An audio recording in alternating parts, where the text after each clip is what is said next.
সবচেয়ে অভিজাত format test, আর এই ফরম্যাটে সাদা ক্যানভাসে নিজের মনের মতো করে ছবি আঁকছেন জো রুট। ঐতিহাসিক লর্ডসের মাটিতে 2 ইনিংসে 2 সেঞ্চুরি করে রেকর্ড বইয়ে ঝড় তুলেছেন তিনি। ইংল্যান্ডের সর্বোচ্চ সেঞ্চুরিয়ানের কীর্তি এখন তার দখলে। এমনকি এই প্রজন্মের আর কোনো ক্রিকেটারেরই তার চেয়ে বেশি শতক নেই।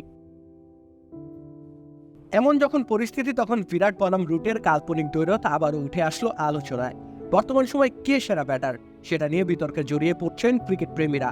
বাদ যাননি অ্যাডাম গিলক্রিস্ট আর মাইকেল ভনও। একটি পডকাস্টে তারা কথা বলেছেন এই দুই ব্যাটারকে নিয়ে। টি-20 ফরম্যাট অবশ্য স্বাভাবিকভাবেই রুটের চেয়ে বিরাটকে এগিয়ে রাখেন কিংবদন্তি জুটি। ওয়ানডের ক্ষেত্রেও একই মতামত দেন তারা, কিন্তু টেস্টের প্রসঙ্গ আসতে বন বেছে নেন নিজের উত্তরসূরিকে। অন্যদিকে গিলক্রিস্ট তার সঙ্গে সুর মিলিয়ে বলেন সাম্প্রতিক সময় বিবেচনায় অবশ্যই রুট সেরা। এরপরে আয়োজক তাদের উদ্দেশ্যে প্রশ্ন ছুড়ে দেন, অস্ট্রেলিয়ার বিপক্ষে কাকে এগিয়ে রাখবেন।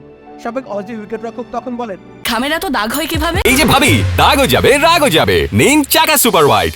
রুটের কিন্তু অস্ট্রেলিয়ার মাটিতে সেঞ্চুরি নেই, অন্যদিকে পার্থের বিরাট দুর্দান্ত একটা শতক হাঁকিয়েছিল। তাই আমি অস্ট্রেলিয়ার মাটিতে তাকেই এগিয়ে রাখবো।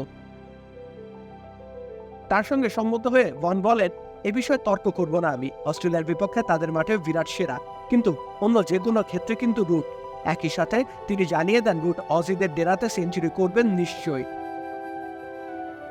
দুই দেশের দুই তারকার তুলনা অবশ্য অতিরঞ্জন। ভারতীয় ব্যাটার তার আগ্রাসনের শৈল্পিক ব্যাটিংয়ের জন্য বেশ পরিচিত। 3 ফরম্যাটে দেশে বিদেশে সমান তালে সাফল্য পেয়েছেন তিনি। অন্যদিকে ইংলিশম্যান দীর্ঘ সংস্করণে স্বাচ্ছন্দ্য খুঁজে পেয়েছেন। ধারাবাহিকতা এবং কপিবুক ক্রিকেটের নান্দনিকতা পাওয়া যায় তার মধ্যে। রাকিব হোসেন রুম্মান, খেলা ৭১।